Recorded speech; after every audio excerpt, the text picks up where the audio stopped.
This is CT Johnson, and I am the funding doctor. This is day 116 of the pandemic, and this is the Funding Doctor's COVID-19 Financial Survival Guide. Today, I'm going to talk about 4 situations when developers should not take financing. This came to mind because earlier today, I had a discussion with a developer, and that was exactly the advice that I gave them, that they actually should wait. And we'll talk about why they should wait in a little bit. And it occurred to me that I've had at least 4 conversations in the past month that I said the same thing. Is the developer who was talking to me, I said to them, I said, you really should not take financing in this situation. And there's a number of different reasons why. So let's talk about those. Number 4, the time when you should not take financing is when you have the time to wait. So the person today who was talking to me, they had a piece of land that was adjacent to their residence. It was something they had bought 5 years ago, and there was no crying need for them to go forward and develop it. It sounds like a great site. I think it'll be a great development. I think it'll make them a lot of money.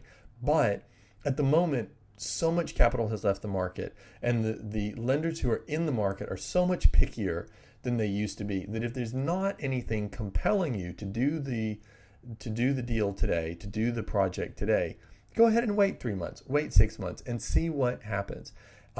It's unlikely to be worse, and it might be considerably better. So if you have the time, that's a great time not to take the financing. Number 3, if you're only delaying the inevitable. And what I mean by this is sometimes, a situation is so marginal, a project is so marginal that no matter how much money you get, no matter what financing you get, unless you're going to get it under unrealistic terms and unachievable terms, it's going to turn out you're not going to get a lot of profit out of it.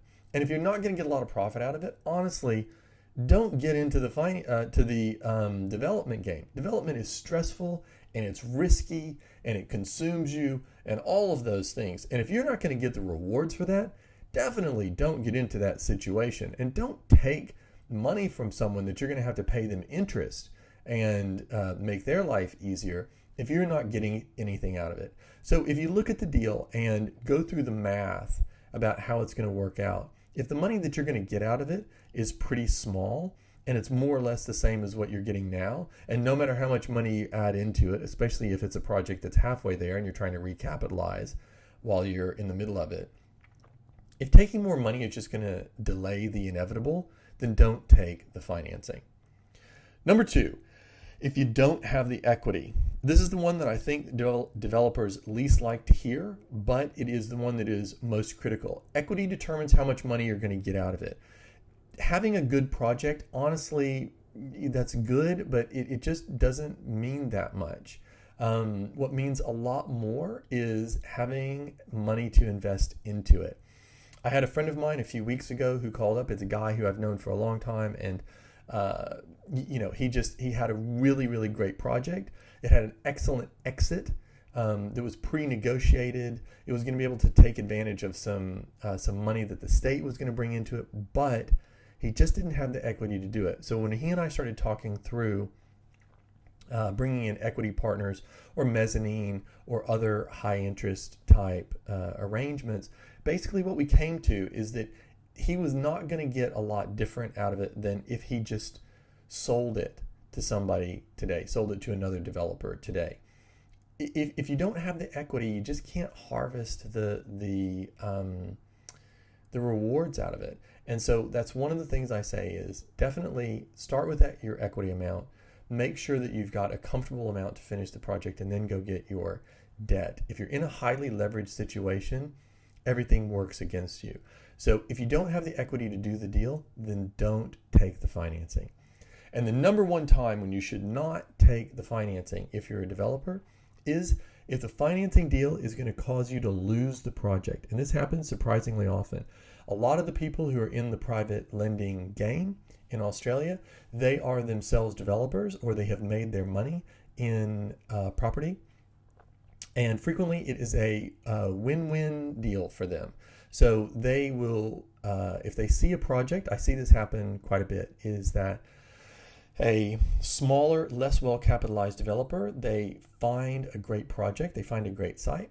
which they get into. They then go to the private market looking for money. Frequently, they don't have equity, and so they are looking for a highly leveraged situation, and they'll find a private lender who will give them the money that they're looking for, a very high leverage rate.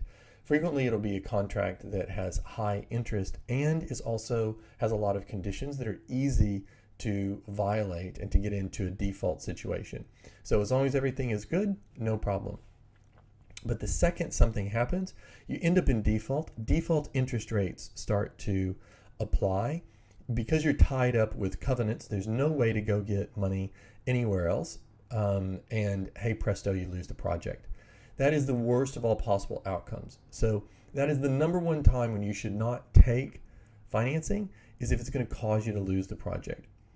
If you have a situation like this and you're wondering whether you should take financing or not, if you have a situation that you'd like to talk about that you think can get funded, then please give me a call. My name is CT Johnson and I'm the Funding Doctor. Take care. Bye.